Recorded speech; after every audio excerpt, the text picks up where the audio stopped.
Number 70. Saxon, Wheels of Steel. Saxon are a band who were part of the new wave of British heavy metal that to my ears made, given that later Maiden doesn't really count as new wave of British heavy metal because by then the movement had died off and Maiden were their own epic classic up there kind of band. You know, the movement itself, the grassroots movement of the early 80s that was known as new wave of British heavy metal. And yeah, Maiden were pretty fantastic within that. But seriously, some of the best new wave of British heavy metal made was by Saxon. They were shine so bright and were so awesome in their early days, and then they just changed, watered down their sound till it was rubbish and kind of disappeared off the radar for a lot of people, and as a result they're just nowhere near as famous as a lot of other classic heavy metal bands, you know. And yet they should be. And the reason they should be is this album, Wheels of Steel, 1980. This is without doubt the best Saxon album. It's fucking amazing. Motorcycle Man is the most... I was so excited when I first heard Motorcycle Man. I mean, we're talking years later, when I was like, oh, I've never actually listened to Saxon's Wheels of Steel, maybe I should check it out, sort of thing. I was a lot older, I was an adult, I was in my 30s, you know, and yet I put Motorcycle Man on, and I got such a slice, like a time capsule, of new, I mean, it's before my time, I would have been on like 5, 6, 7 or whatever, when the new wave of British heavy metal was happening, and I didn't listen to metal back then, but yeah, minute Motorcycle Man, well, after the bike sounds at the beginning, but the minute the fucking riff kicks in and Motorcycle Man, I was just like so excited and energized. This is new wave of British heavy metal sound, and the way it should sound, and it's fucking awesome. It's like the best new wave of British heavy metal song ever, somehow. Maybe Am I Evil by Diamond Head, but still. And Stand Up and Be Counted, which I love the fucking lyrics of. It's like, you've got nothing to lose when you're down at the bottom. You've got to stand up for your rights, and I love that song. Wheels of Steel, do 747 later tonight, but Wheels of Steel, which is a bit more of a hard rock kind of sound. There's a bit rock and roll, but it's a good song, it's fun. Machine Gun at the end is another rollicking metal song, and just Wheels of Steel is a great album. It's a classic heavy metal album, and if you don't know it and haven't heard it, you really need to. That's all I'm going to say about that. Number 69, Typo Negative, Bloody Kisses. Gothic metal. I was, back in the early 90s, I always linked Typo Negative with Paradise Lost. I mean, they're different.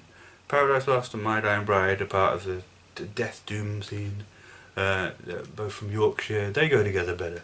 But I didn't know My Dying Bride better. I knew Paradise Lost and Typo Negative, and I always associate them with each other. But Typo Negative are American. And they're not really death doom, they're gothic metal. But this is the thing, gothic metal was something that mostly emerged from death doom. Both My Dying Bride and Paradise Lost kind of count as gothic metal later in their career. And Typo Negative are gothic metal.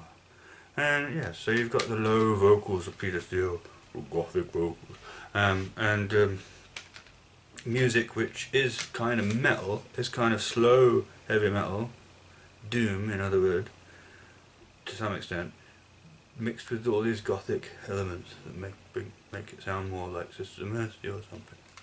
And that's what gothic metal is all about. Well, you know, no female vocalists though. This is the early days of gothic metal, before we had the whole Beauty and the Beast thing of female. And I love female vocals, of course I do.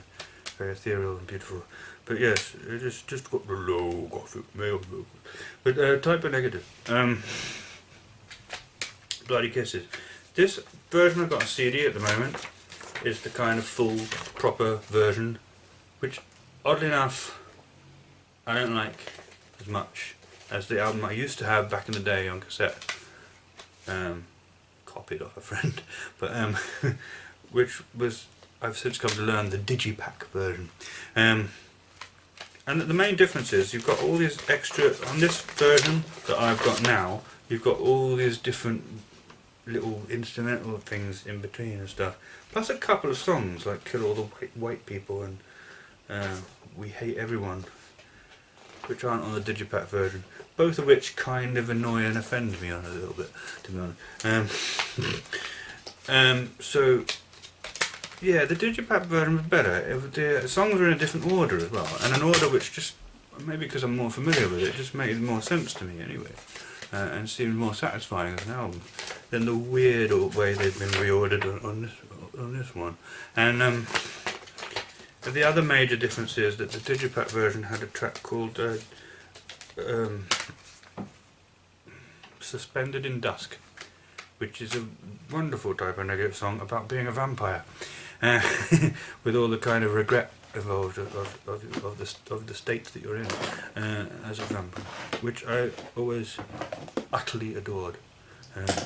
But it's not on this version of the album, but it's annoying. So I actually prefer the Digipack version for various reasons.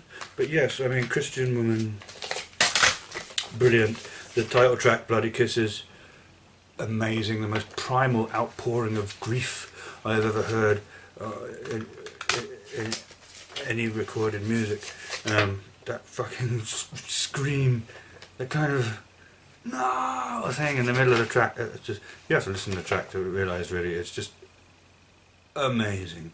Bloody Kisses, the track, and but you know, there's Too Late, Frozen, Too Late for Apologies.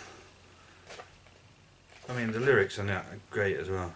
So you've come to say you're very sorry, won't happen again. Forgive me, time will not heal these wounds, and I'm bleeding because of you. Too late for apologies, you know. Brilliant song. And Blood and Fire, great. There's this wonderful, like in the Digipack version, it's sort of in the middle. I suppose it's sort of in the middle on this version as well. This wonderful kind of goes into this psychedelic kind of happy kind of feel in the middle. It's like you got the cover of Summer Breeze, kind of a gothic cover of this Summer Breeze song. We're talking about jasmine and shit. It's interesting stuff. I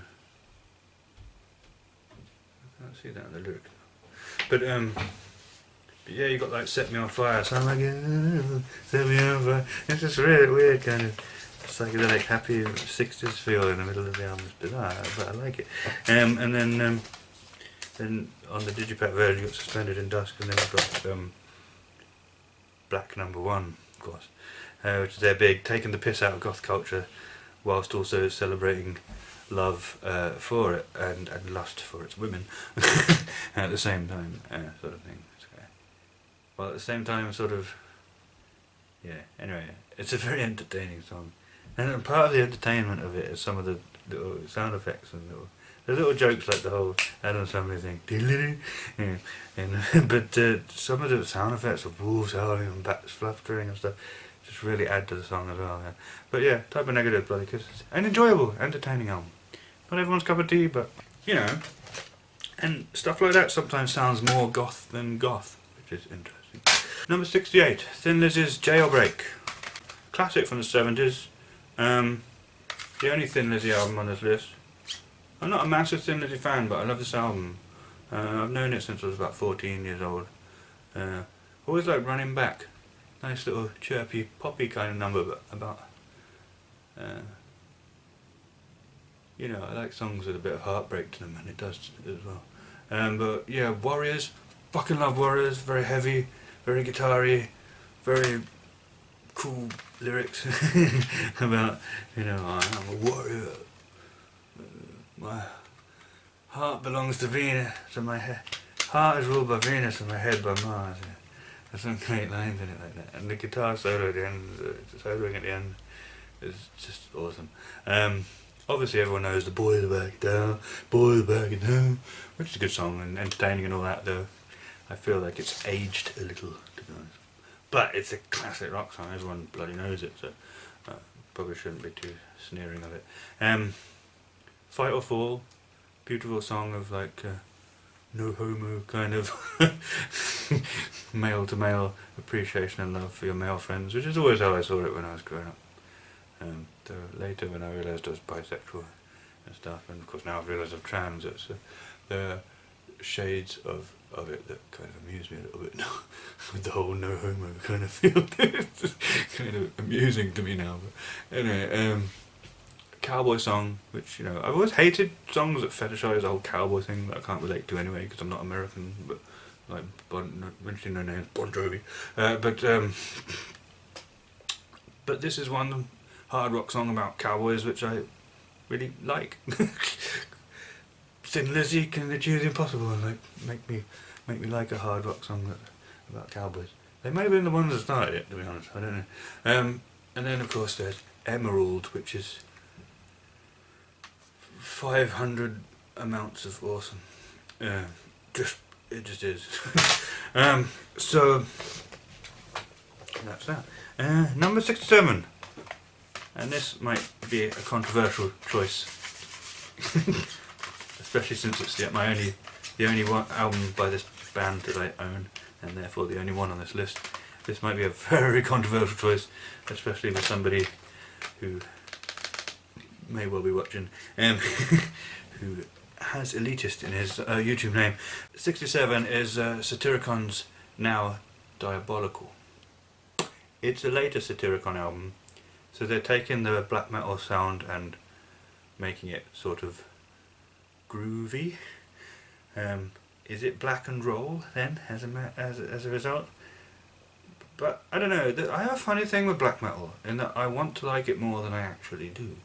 I appreciate where it's coming from and what it's trying to do, and trying to create an obscure kind of evil atmosphere, and I'm down with that totally.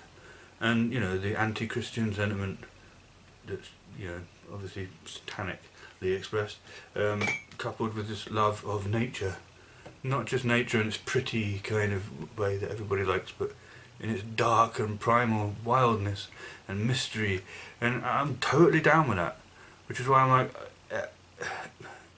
like, ethos-wise, I'm totally down with black metal. Aesthetic-wise, I'm totally down with black metal. So why is it so much black metal I just can't get into and don't really like?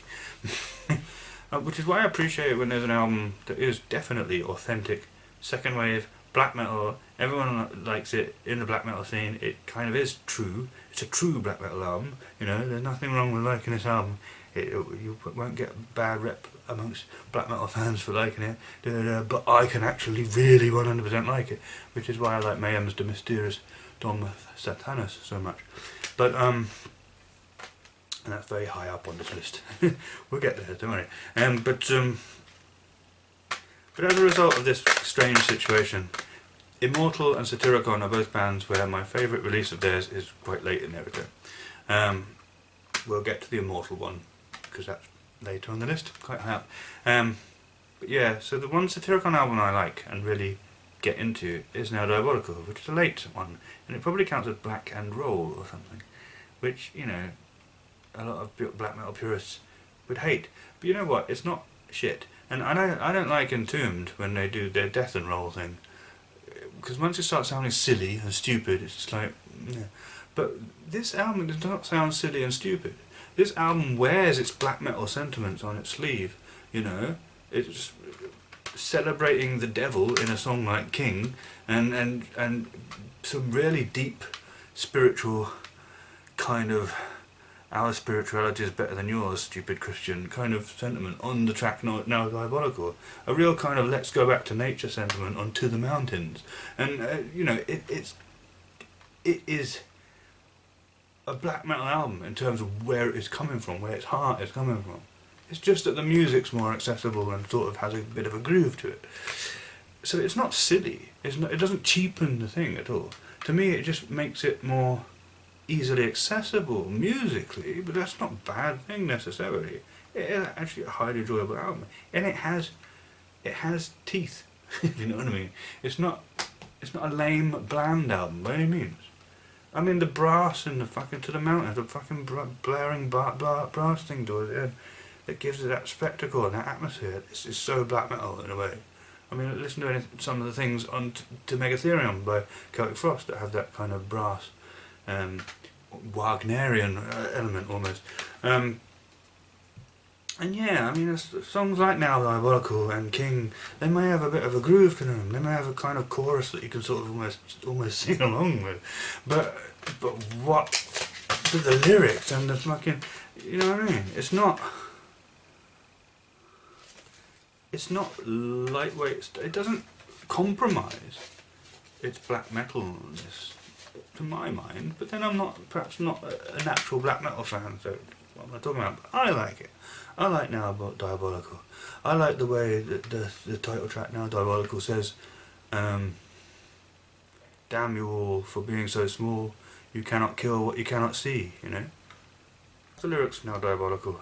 I love the lyrics of King, where it's like, you know, serpent tongue, cloven hooves, crooked horns, dragon's wings. I can't remember the exact order of the lyrics, but it goes through this list of things that, you know, the stereotypical devil has, and so it's king at the end. it's just entertaining, you know what I mean? And like I said, the last track, To the Mountains, is awesome.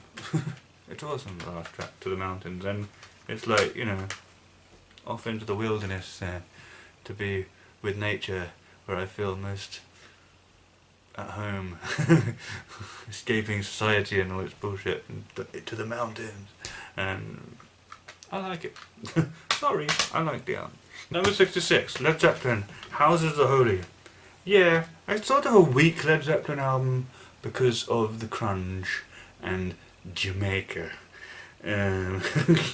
which are awful. Jamaica in particular, awful attempt at making reggae with the stupidest title ever, based on that stupid joke people make. Did you go over and go? Do you make it? No, stupid. How can you name a song after a joke? And the track itself is a joke. It's rubbish. The crunge, I sort of like in a weird kind of way what they're trying to do. They're trying to do a bit of funk, and in a way they do it. I sort of dig that in a way. Even the fucking where's that Ronald Bridge shit at the end, I sort of enjoy. I find it kind of entertainment in a way, the crunch, but I can see why people don't like it. And it's like,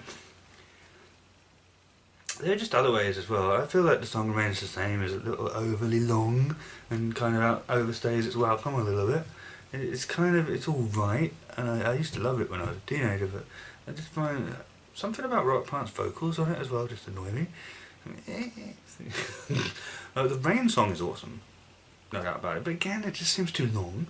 Over the Hills and Far Away I do enjoy. Dancing Days I do enjoy. I love that song. I loved it when I was a teenager. I still love it now. It fucking kicks ass. And No Quarter. No Quarter's awesome. Oh, it's amazing.